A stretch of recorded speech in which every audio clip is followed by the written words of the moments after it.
여러분 안녕하십니까? CNN 매거진 굿데이 첫 소식입니다. 최근 우리 사회에는 고통과 아픔이란 그림자가 짙게 드리워진 가운데 슬픔에 빠진 이들을 위로하고 회복으로 나아가기 위해 함께 기도하는 자리가 열렸습니다.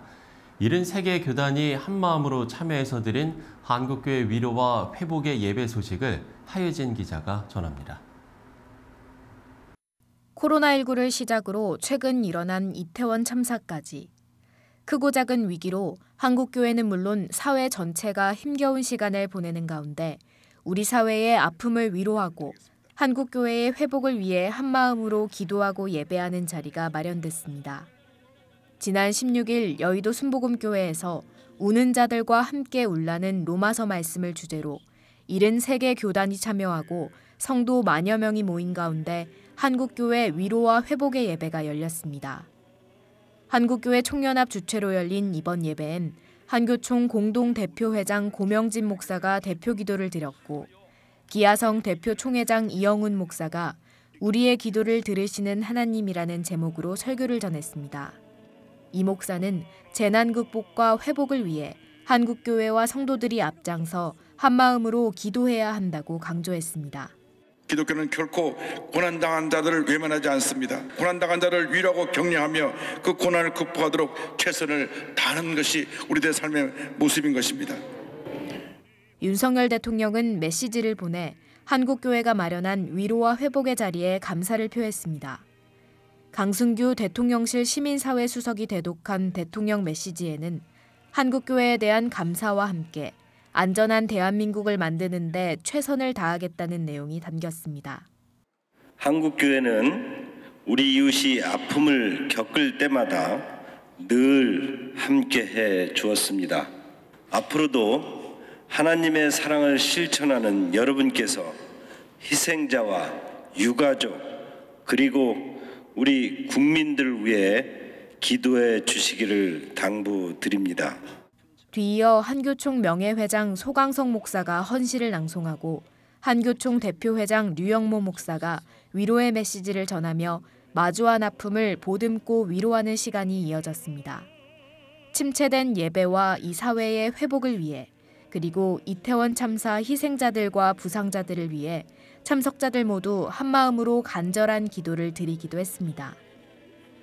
한편 이태원 참사로 고통받는 사람들을 돕기 위해 트라우마 치유센터를 운영하며 한국교회가 한마음으로 힘을 모을 것이라는 내용도 전해졌습니다.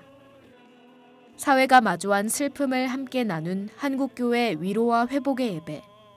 아픔을 위로하고 예배와 사회를 위한 간절한 기도가 이 땅을 회복하는 씨앗이 되길 바랍니다. C채널 뉴스 하유진입니다. 대한예수교 장로회 통합 제107회 총회가 지난 14일 총회 정책을 설명하고 협의하는 정책협의회를 열었습니다. 총회장 이승찬 목사는 개회 예배에서 평화를 만드는 교회, 청년을 세우는 교회, 지구를 살리는 녹색교회, 그리고 동반자 선교를 실천한 교회 등 교회의 과제 4가지를 제시하면서 사명을 잘 감당하는 교회가 되도록 최선을 다하자고 당부했습니다. 이번 정책협의회는 개회 예배를 시작으로 주제 강의와 총회 정책 방향 소개, 총회 업무 보고 등의 순서가 이어졌습니다. 영남신학대학교가 2022학년도 추수감사 예배를 드렸습니다. 지난 17일 오전 영남신대 대강당에서 열린 예배에서는 예장통합 증경총회장 김사만 목사가 먹고도 남게 하라는 제목으로 은혜의 말씀을 전했습니다. 하나님께서 아브라함도 세우시고 모세도 보내듯이 오늘 이 시대에 우리를 대한민국에 보내신 것입니다. 모든 사람들이 길 잃고 방황하여 답을 찾지 못하고 길을 얻지 못하는 모든 분들에게 교회 안이나 밖이나 다 책임은 우리에게 있는 것입니다. 뒤이어 진행된 명예철학 박사 학위 수여식에서는 전 대신대 총장인 전재규 장로, 서희건설 대표 이봉관 장로가 학위를 받았습니다. 학위 수여식을 베풀어 주신 모든 임직원과 학생에 이르기까지 깊은 감사를 드립니다. 하나님은 꿈꾸는 자를 이루어주십니다. 저도 하나님께 감사하게 받겠습니다.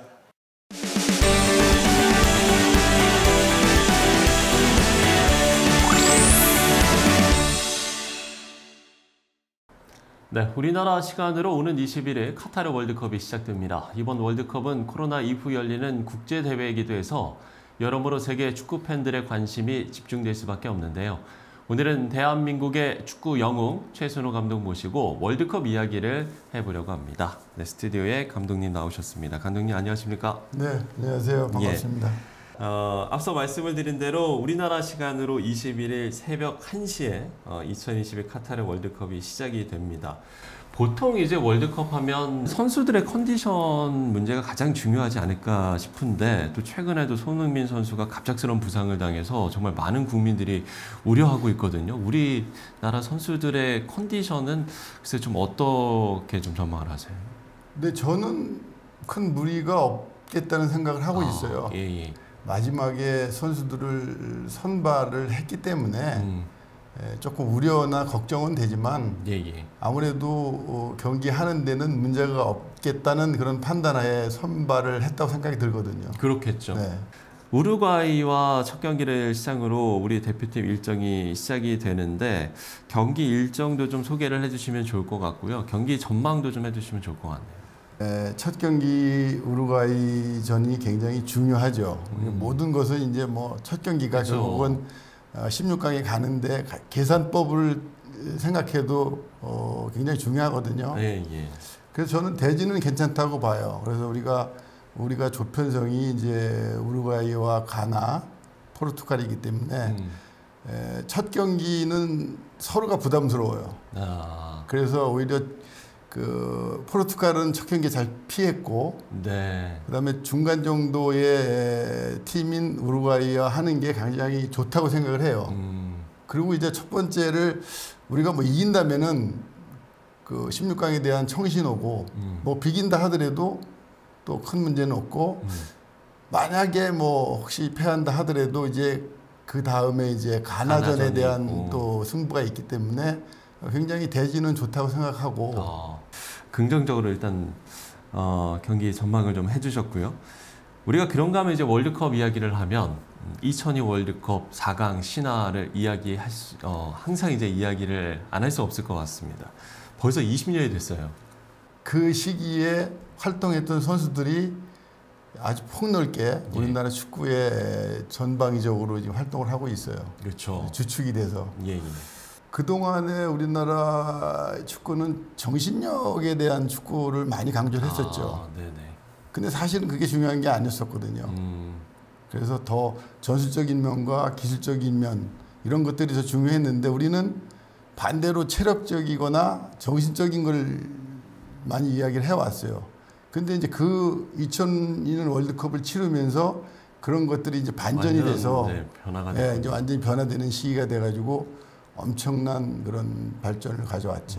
유소년들 지도에 힘을 쏟고 계신 이유라고 해야 될까요? 어떻게 좀 이야기를 해주실 수 있겠습니까? 근데 모든 분야가 마찬가지겠지만 기술이 가장 우선이 돼야 되고 그래서 선수들을 육성하는데 이제 어릴 때 그런 기술 교육이 많이 돼서 훈련이 돼야지만 그것이 이제 좋은 습관을 가지고 청소년을 거쳐서 이제 숙련도를 높여가지고 성인이 되면 그걸 발휘할 수가 있거든요.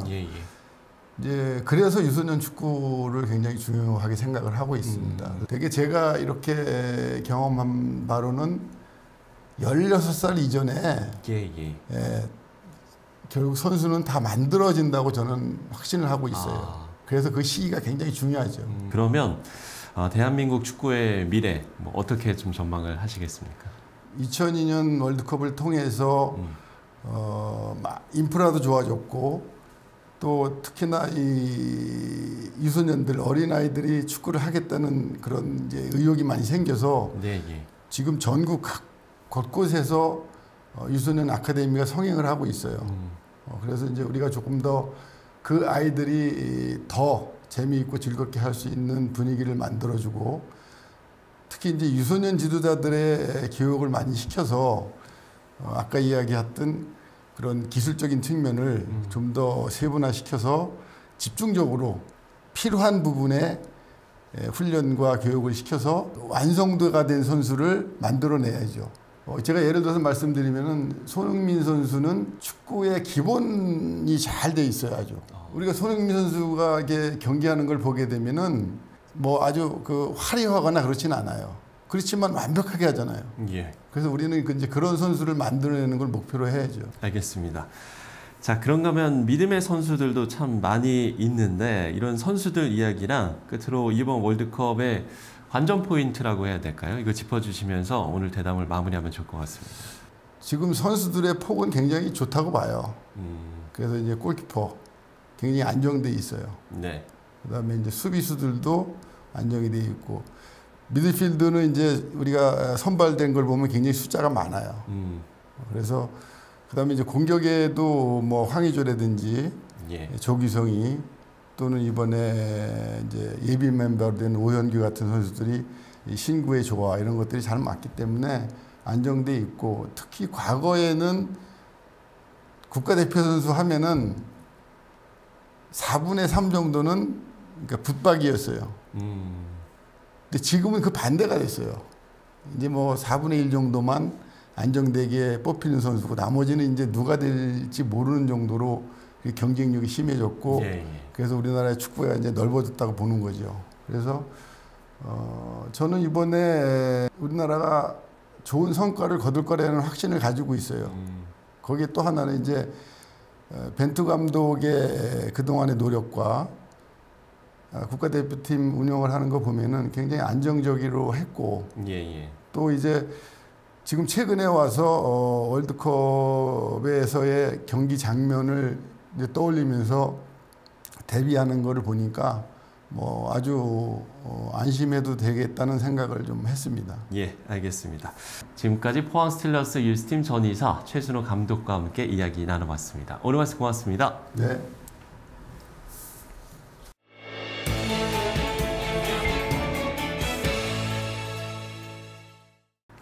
네, 앞서 이야기를 나눈 대로 카타르 월드컵이 이제 시작됩니다. 여전히 지구촌 곳곳에는 슬픔과 아픔이 멈추지 않지만 혼신을 다해 뛰는 선수들의 경기가 지구촌 이웃들에게 큰 위로가 되기를 기대해봅니다. 시체를 먹어진 굿데이 오늘 순서는 여기까지입니다. 시청해주신 여러분 고맙습니다.